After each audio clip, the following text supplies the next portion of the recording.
right, so we are here today with Johnny Carr. He's the author of Orphan Justice and the first National Director of Church Partnerships at Bethany Christian Services, which is one of the largest adoption and orphan care agencies here in the States. And Johnny's been kind enough to Skype in with us from his hometown in Pittsburgh. We have some questions we wanted to ask him, and we're really excited that he's going to give us some guidance and wisdom, not only for the students at Austin Bible Institute that are here with us today, some of them that will be watching this video later, and then some of our audience from our Orphan Care Movement blog. So thank you for joining us, Johnny. Hey, it's my pleasure, and please forgive me. My allergies are really bad. So. No, it's no problem. Has it been crazy weather up there in Pittsburgh? It's been very hot, and tomorrow night we're supposed to get a frost again, so it's been kind of crazy. That's awesome. So for those who will be watching this later and just may not be familiar with you and your ministry work, can you tell us just a little bit of the history of how you got involved in this orphan care realm and what really got you started in advocating for orphans as passionately as you do? Yeah, so I was a pastor for 14 years and served in full-time church ministry. But when I originally met my wife, Beth, we met at college, and we were actually at a Baptist campus ministry, a BCM, and she was in sign language for a girl that was deaf who was part of our BCM, her name is Heather Whitestone. Heather actually went on to be Miss America about 2 years Wow. after that. She was the first, first Miss America with a disability. And I thought my wife was prettier than Miss America, so I chased her around. And not long after we started dating, we got serious fairly quickly. And she told me, she said that, whoever she married needed to agree that one day they would adopt a child that was deaf. And, I'd say anything to get her to marry me, so I agreed to that. And little did I know that this was more than just something that she thought was a cool thing to do or whatever. This was really something God had placed in her heart. And so after we were married for a couple of years, God had blessed us with 2 kids by birth. But she reminded me of that conversation. We had a missionary that had come through town who was working with the deaf orphans in Belarus. And so that started the conversation again. That was back in January of 2005. And so we, about a month later, the conversation really got serious. And so I ended up calling an adoption agency just to figure out, what's the process, how does this work? And Belarus was shut down. And we really didn't care about where the child was from. We were looking for, we just felt like we were uniquely gifted to adopt a child that was deaf. And so that started the process. We ended up in China in September, matter of fact, Labor Day of 2005. Wow. And walked into James's orphanage, and it changed their life. He was 4 years old when we adopted him. His orphanage, even to this day, is still one of the worst that I've ever been in. Children that were dying of starvation, mainly because they had cleft palate, and something that's very simple to correct and not even all that expensive to correct. Sure. But this area was so poor, they couldn't even take care of those kids. And so that was the moment that really changed our life, standing there in that orphanage. And coming back home, my next project at the church was to raise $10 million for a new building. And it just really, I saw how out of balance. Yeah. And so that kind of started it all for us. We, 2 years later, adopted Shaoli, also from the same area that James is from. And it was during that trip that God really confirmed to us that he was calling me into more of a full-time role in orphan care and adoption. I didn't know what that would look like. Little did I know that Bethany was talking about adding a new position, church partnership. And they wanted a pastor who had adopted and all those types of things. So it was like everything they had in their job description was my resume. Wow. So a friend of Bethany, I'd never heard of Bethany at the time, but a friend of mine knew about them, knew about this position, connected us up. And so in 2007, I started full-time in this ministry. And so that's kind of where we got to where we are now. We also adopted a little boy from the foster care system in Florida back in 2011. Both James and Shalee are both deaf. JJ's also deaf. JJ also has multiple issues physically. He was born at 25 weeks. Oh, wow. And so they weighed 1 pound and 3 ounces and had a diaphragmic hernia and several other issues being born that early. And matter of fact, he spent the first 9 months of his life in ICU. And but God has done incredible things. That was him you heard knocking on the door. He's getting ready for bed. But he had a G-tube for 4 years. He's off the G-tube now. He's eating normal foods. It's just been crazy.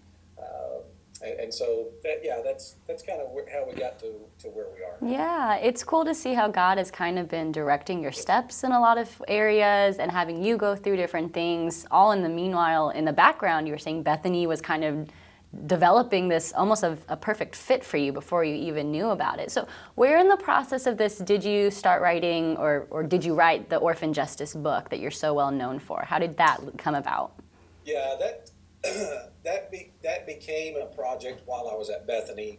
And I guess part of the story I don't tell very often is that the first idea I had for a book was just more of how to do an orphan care ministry, and it really wasn't very provocative or anything. And Radical had just been released and by David Platt. Yeah. And I was sitting at a meeting with some of the executives at Bethany, and we were talking about it, and one of them looked at me and she said, we don't need another boring book. We need something that'll knock people off their seats. And she said, write something controversial.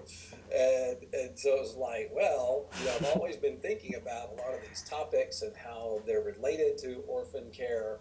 All these issues that growing up a conservative evangelical in the South, growing up in Alabama, that we just either had been wrong about or we had been silent on and just hadn't done anything about them. And so I saw how those issues were directly related to orphan care. And so that kind of put all of that together. That was probably in 2009 when we started that process. And just kind of went from there. And then the book was released in 2013, I guess. That's really cool. That's awesome.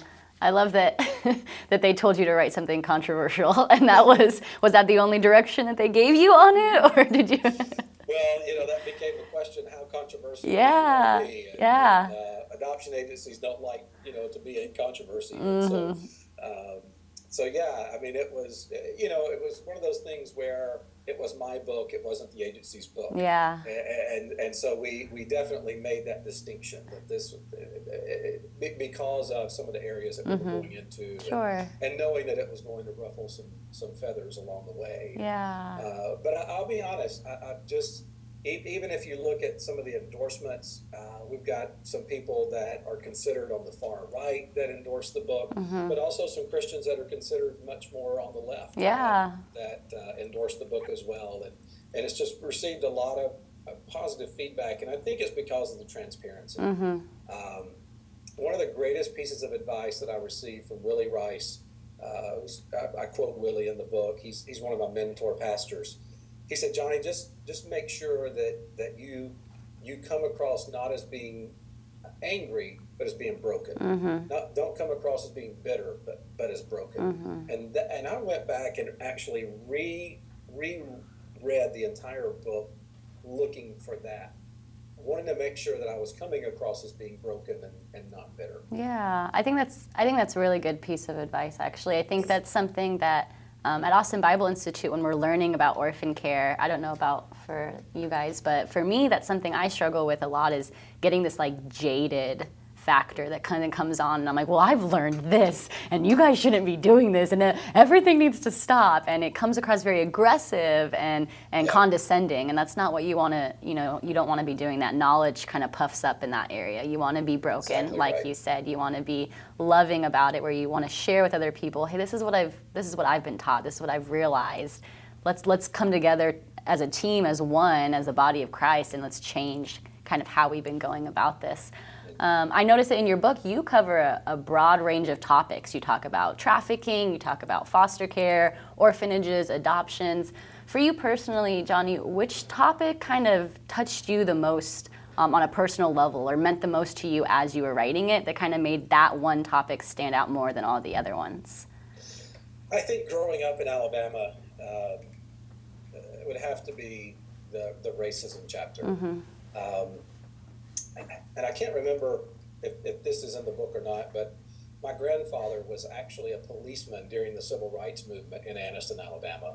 And Anniston, you may or may not know, is where the bus burning took place for the Freedom Riders. Wow. And my granddad was a policeman on the scene of that. You know, that was a Mother's Day. If you see the pictures of that day, you'll see that the people who were attacking the bus were in their Sunday suits. They had come from church down to the bus station, and then they followed the bus as it left, and of course they had slashed one of the tires, and so it only got about 2 or 3 miles out from the bus station, out on Highway 78, which is probably 5 or 6 miles from where I grew up. Mm-hmm. And that's where they threw the cocktail into the bus, and it exploded. And so I think that definitely that, and my own racism that I experienced growing up in my own heart, and coming around in that area to when I was writing the book, 2 of my best friends were African Americans, and they still are 2 of my best friends. Mm-hmm. But I was living in Pensacola then. One was my neighbor. He and I were running partners, and so we ran 5 days a week together. The other is a local pastor in town, and he and I were the same age, and just became like brothers. And so I definitely think that the racism chapter had the most personal effect on me. Yeah, that's really interesting. I always like to ask that kind of question to find out, because you do talk about a lot of different things in there, and maybe all of them meant something personally, and I'm sure they did to some degree or the other. But I find it interesting. I felt your racism chapter was really interesting in there because that's not a typical topic in this orphan care movement, adoption movement kind of realm. It's not something that I originally had thought about. I don't know if many people thought about that a lot. There's very obvious topics there that you covered, but then I was like, oh, racism, that's an interesting one.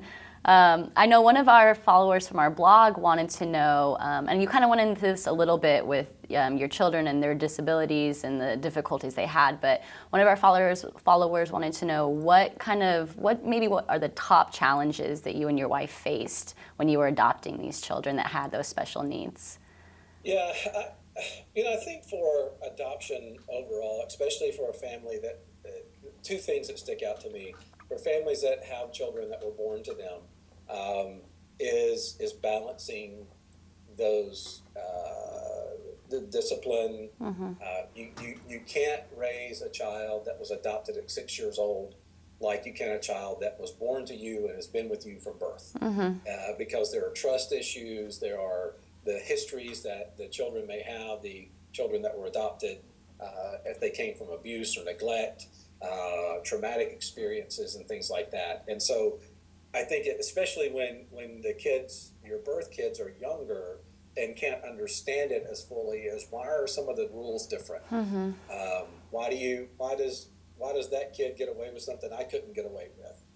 And so I think that's one of the real challenges is balancing that with your birth kids. And then the other is related to that is, I think for any adoptive parent, is trying to determine when a child is having bad behavior or having some different issues. When is that issue? Is it adoption related? Is it because of something from their past, or are they just being a typical kid that's just being rebellious? And I think really trying to balance out, and sometimes you don't know, and you just really have to trust the Lord. You're trying to get to know their personalities and try to understand, but there's a lot we don't know about Shali from the time she was born until she was 5 years old. We don't have any history on her. We don't have any history on James for the first 4 years of his life. JJ we do, but those 2 we don't. So we don't know what they experienced. So I think that's definitely one of the biggest challenges that adoptive parents go through. And the older the child is, the more difficult that becomes, because they've had more history that Yeah. they're bringing in to the family as they come. Yeah, yeah. What kind of support did you and your wife have when you were going through this? Were you guys taking, classes? Did you have, some sort of mentor, or obviously I would assume some sort of social worker who was there kind of guiding you along the way, but what resources did you guys have that I'm sure somebody who might be listening to this who's preparing to adopt or in the process of it or maybe has just adopted can say, like, I totally am right there with you. How did he get through this? Well, fortunately, that's changing. Back in 2005, there was not a lot of post-adoption support. When you adopt from the state, through the foster care system, there's some, but honestly, almost everywhere I've been, the workers are overworked and underpaid. Their workload and caseload is just too large where you almost have to be in an emergency before they can actually give you a lot of time. And it's not their fault. It's just a result of the system. But there was a lady that wrote a book about the time we adopted James, and I got to know her. Her name's Carr. Matter of fact, she's from Texas. Yeah, we went to one of her, we listened into a simulcast of her conference, so that's awesome. So Karen's been a good friend for a long time, and we've been able to lean on her. Her book, The Connected Child, is definitely one that every adopted parent needs to read. And because, and again, you called it a movement earlier, and it certainly somewhat has. Some people don't like that term, but for what it is, it is. And there definitely was this rise of international adoptions, the church getting involved and adopting out of the foster care system. And so what we didn't see coming was the post-adoption issues in the massive forms that they have come in. And so that is, many of the agencies now are putting more funding into post-adoption support. There's definitely much more emphasis. Karen is being used and utilized. Agencies, she has replicated herself where she's actually training people in her own materials so that they can go out and teach the materials and working. She's doing trainings for social workers, and people are getting certified in some of her material. And there are others, Jane Schooler. There are several others, but Karen's just kind of been one that's kind of come to the top. And so there are those out there, but a lot of times it's really hard with the social workers just because their workload and caseloads are so large. Yeah, and I think on a very personal note, like that is very encouraging to me when you were saying that there seems to be this movement, uprising, attention, whatever we want to call it, to best practices and taking care of orphans and vulnerable children. And people like you and Caitlin Purvis and these other authors and social workers and agencies and that are wanting to support families going through that are wanting to teach orphan care workers the best way to go about it.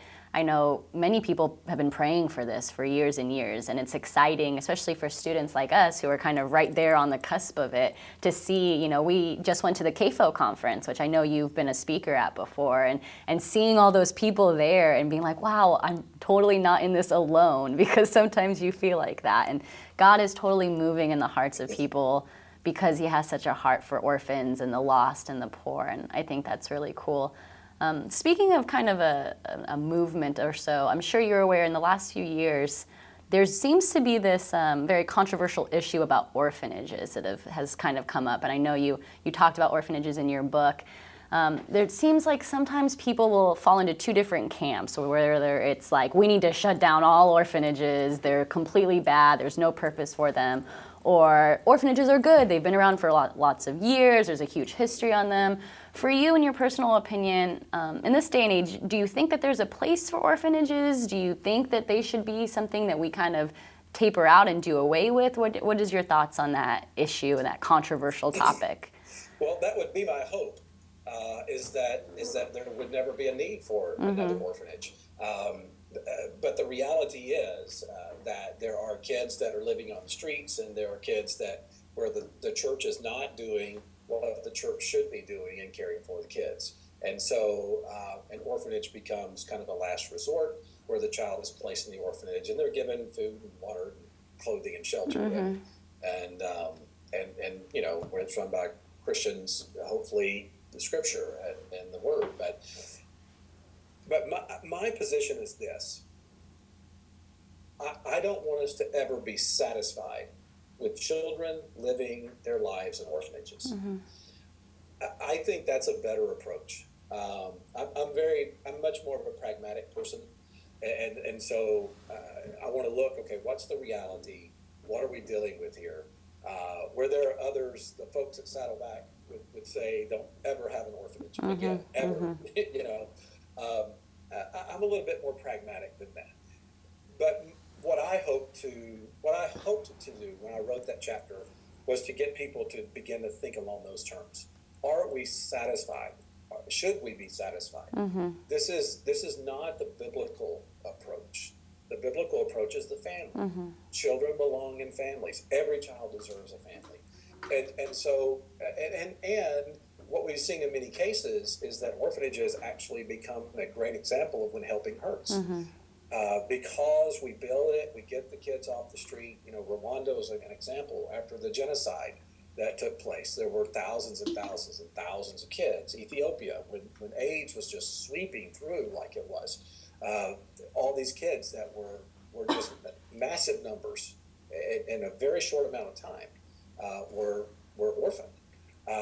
And so orphanages were built and they were taken care of. But then it becomes a place that it gives parents like an option. Mm-hmm. Well, you know, there's the orphanage down there, and so I don't mean to minimize the decision that a parent would ever make.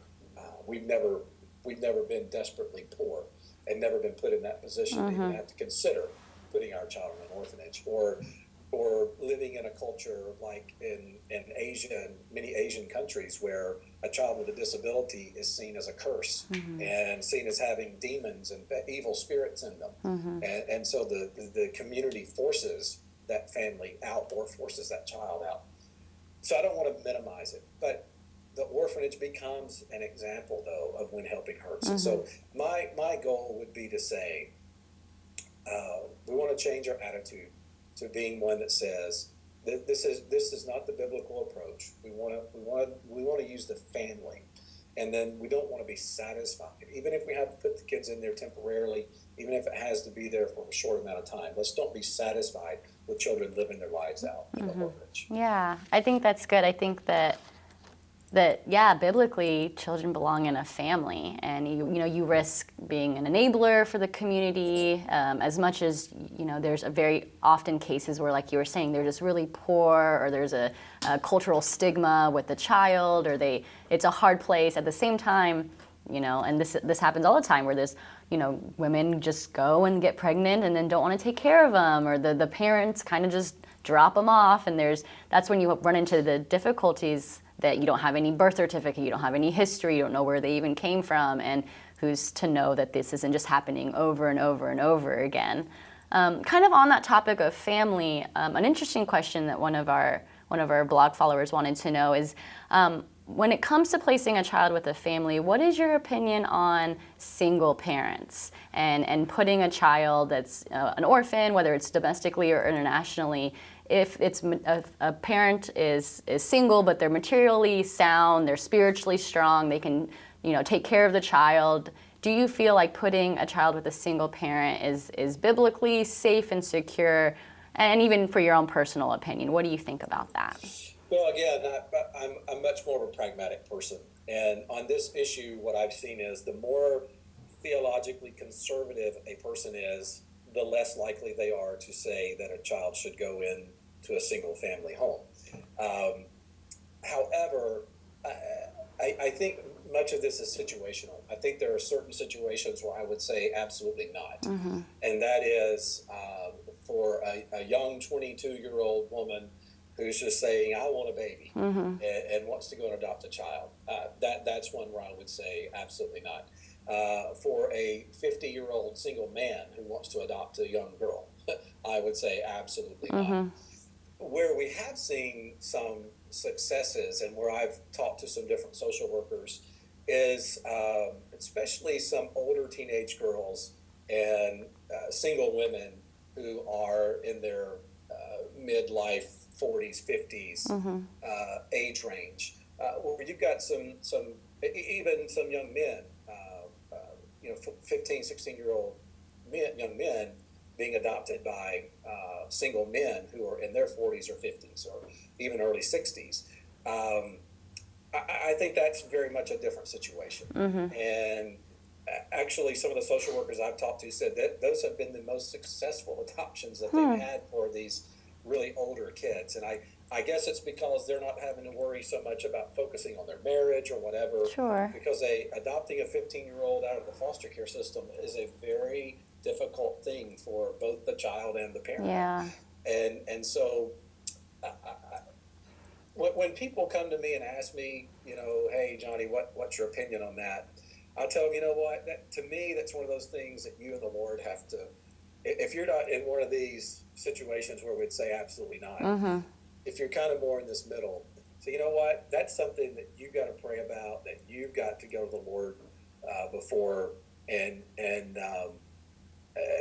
you just got to get peace about that yourself, because there are definitely some situations out there where it seems like this could be an acceptable accommodation. Yeah, no, that's true. And unfortunately, I think because of the passion that is centered around orphan care and wanting to care for them, sometimes it gets a little extreme to both sides. And you're right, sometimes people are very conservative or they're very liberal with it, and you have to be really careful with, is this what God is leading us to do? Well, what do case studies show? What do the experts think about these different kinds of things?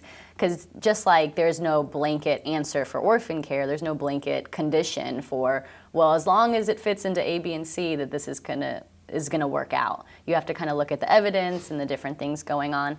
I know something that I think I had heard you talk about in a different interview that I had seen you do, and I know in your book you talk a lot about orphan care not just being, how it is an international issue, and it's not just in your own country, and it's not just in countries across the world, how it's something that together, globally as a church, we need to come together and do. And I know that we've kind of experienced issues with this, and I would assume you have, because you have adopted both domestically and internationally. I know one time we were doing a fundraiser for a nonprofit that does work in Cameroon, West Africa, and somebody had approached us and was like, well, why aren't you raising funds for the needy children that are here in the States? And I kind of was dumbfounded, like, well, that's just not what the nonprofit does. And it kind of goes back to this controversial issue with orphanages. People seem to pick one side or the other of, well, we need to take care of our own, or, well, we have resources and we need to help other people. So for Americans that maybe feel like we need to be taking care of children here first, or vice versa, that say, the children here, they have it way better off than the kids overseas.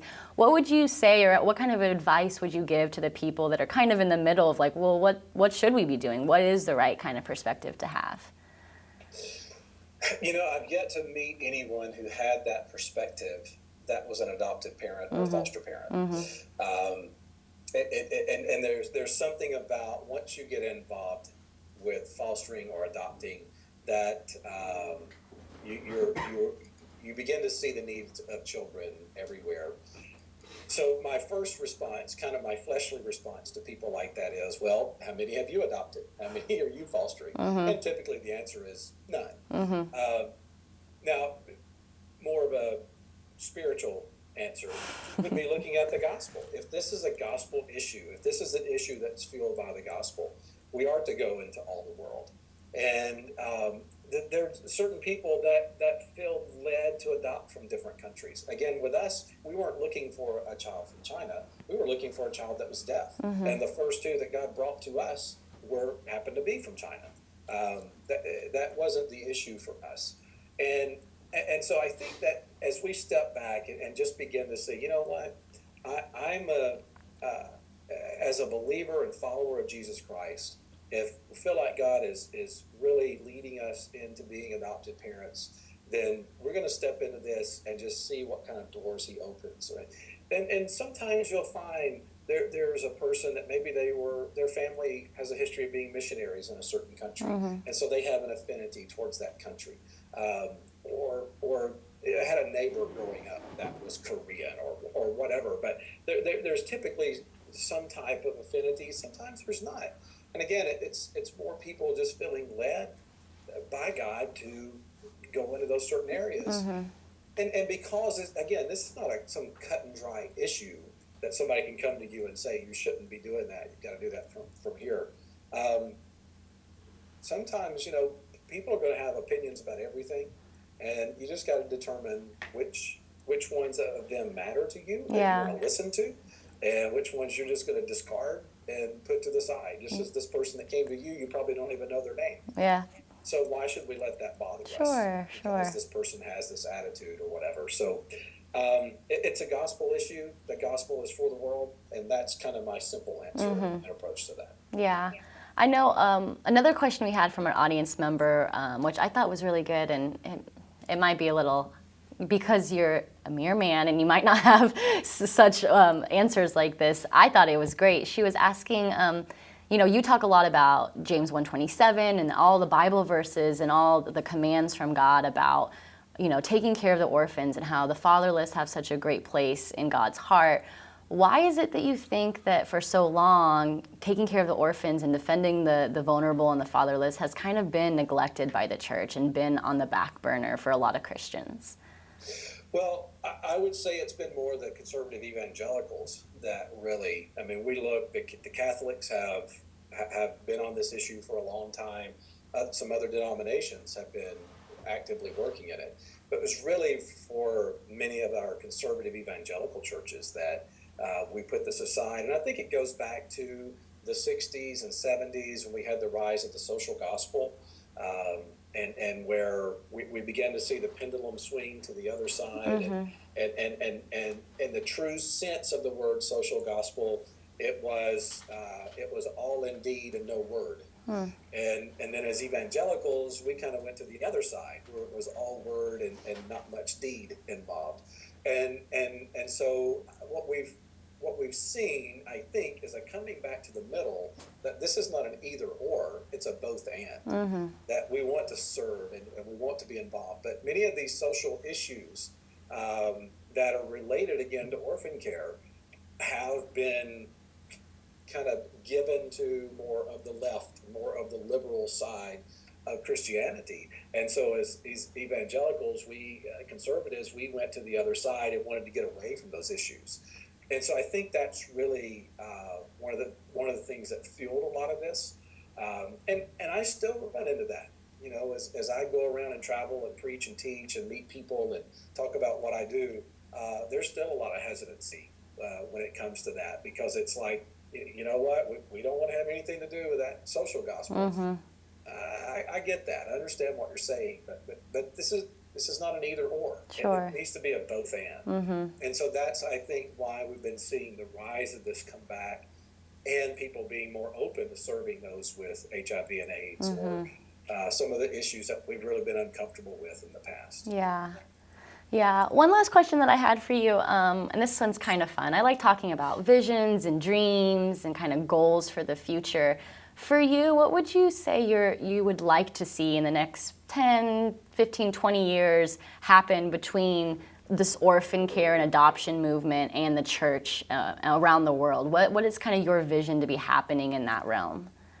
Well, I think here in the States, it's more of removing that tension that this is some kind of social gospel type of issue. No, this is the gospel. And that we would see, all churches, that this becomes part of the DNA of the church. And there are no more waiting kids, there are waiting families only. And I'm not talking about for blonde-haired, blue-eyed infants. I'm talking about every child in the foster care system, that social workers have a list of names that they can call every time a child becomes available, either to be fostered or adopted. And that there are literally thousands of families that are just waiting, and there are no more children waiting to find a family.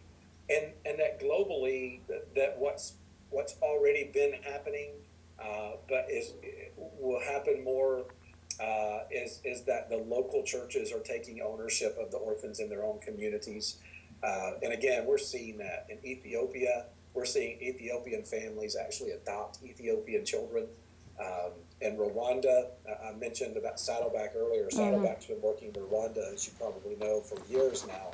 But when they first started working there, there was not even a word in their language for adoption. And so that concept wasn't even there. Yeah. And in many of these countries that we would consider third world, or whatever term we use these days, developing countries, they giving your family name to a child is a huge issue. It's not like here in the States where it's just an adoption, it's a piece of paper, they're in our family now.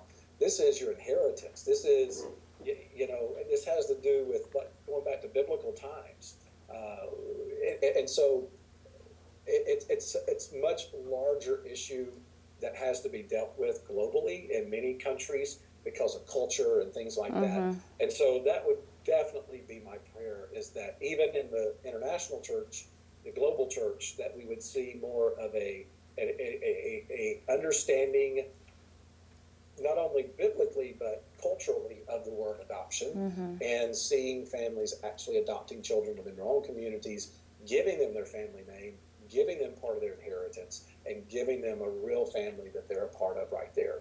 And so that would definitely be what my vision would be for the church over the next 10, 20 years. Yeah, I think that's awesome. And I like that you talk about, locally, the people taking care of the children in their own community as well as internationally, and just kind of how this is just such a group effort. It can't be that we're shifting the blame or putting responsibility on other places or people, but empowering each other, empowering the locals there, supporting them, going through training and all this wonderful things. Well, again, this has been our interview with Johnny Carr, author of Orphan Justice and a strong advocate for genuine orphan care, both here in the States and globally. And it's been such a pleasure to talk with you, Johnny. Thank you for taking the time to Skype with us.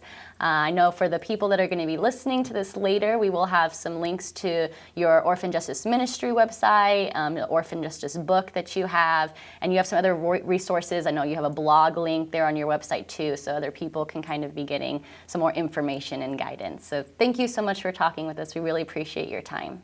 It's my pleasure. Thank you. Thank you. You have a good evening.